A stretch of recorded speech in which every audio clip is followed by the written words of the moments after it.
Alors, salut à tous et bienvenue dans ce chapitre dans lequel on va essayer de voir comment améliorer la structuration donc de nos tableaux. Pour ce faire, je vais créer un petit tableau, ok, et une première ligne qui va contenir bien entendu des TH désormais parce que c'est la première ligne qui va contenir justement les intitulés ou du moins les en-têtes de nos colonnes. Donc un TH, on va dire par exemple désignation, ok, une autre TH, on va dire description par exemple. Donc, on va dire tarif. On va dire date achat, par exemple. OK. Une deuxième ligne qui contient maintenant des cellules. Qui va dire, par exemple, article 1, ou du moins des bananes. Seconde colonne qui va contenir,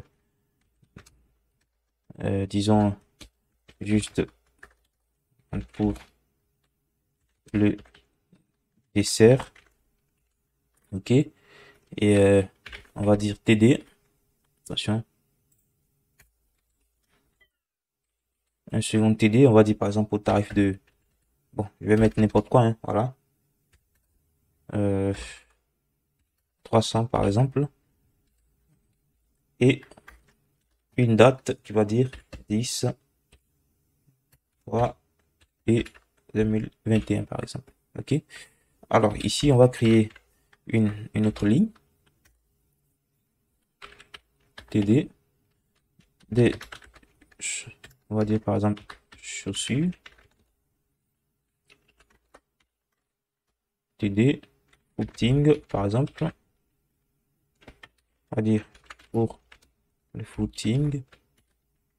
On va dire par exemple, je mets n'importe quoi, hein, voilà.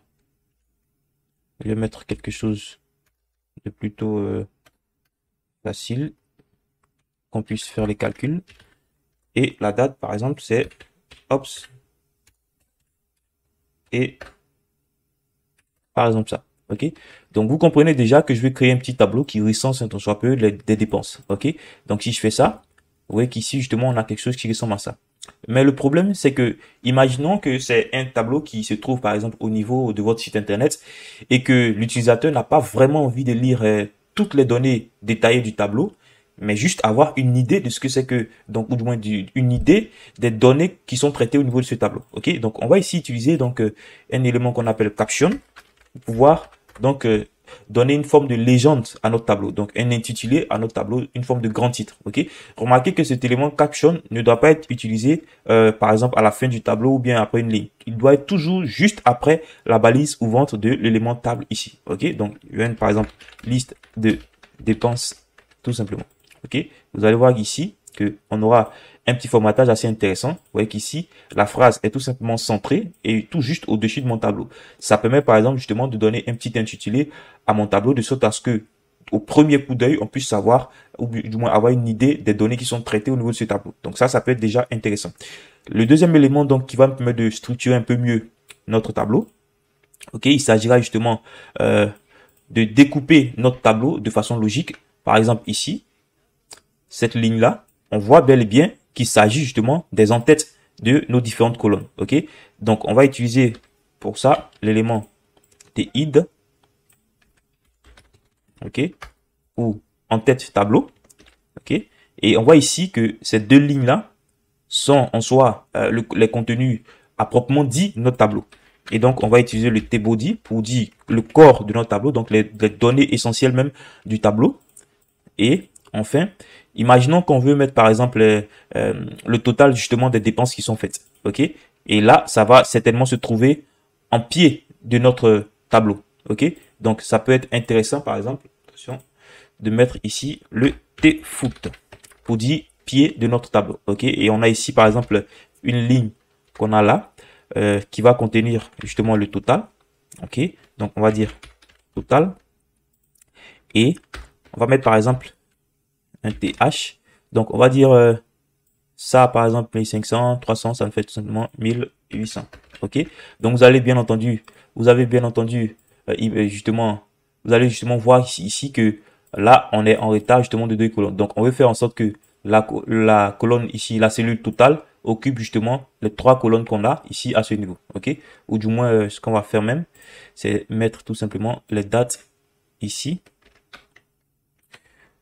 Comme ça, on aura les tarifs juste en dernière position. Ça va un peu mieux structurer donc notre tableau. OK? Donc, on a ça. OK? Vous voyez ici que on a maintenant, disons, attention, pas de date d'achat. On va tout simplement inverser les choses.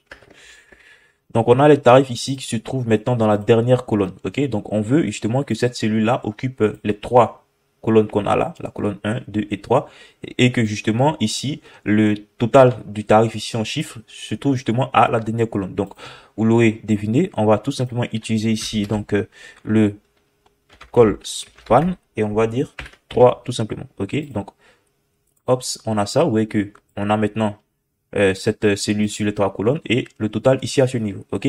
Donc, déjà, vous remarquez que le fait d'avoir structuré notre tableau avec TI, TFoot et T-body n'a pas vraiment d'impact visuel. OK?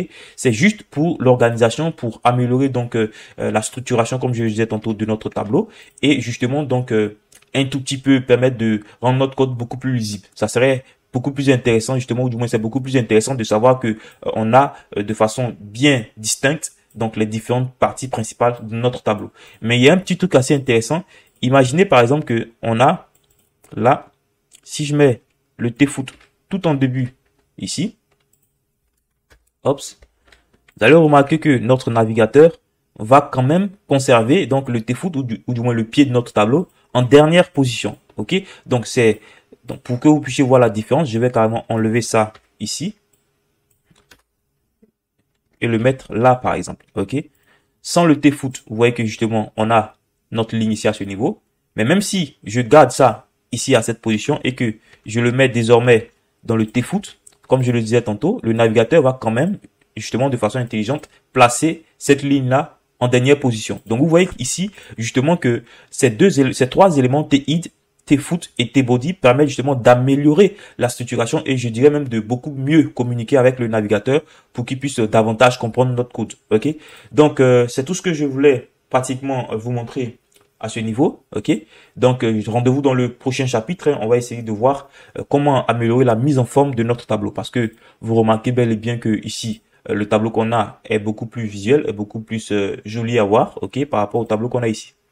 Donc rendez-vous dans le prochain chapitre.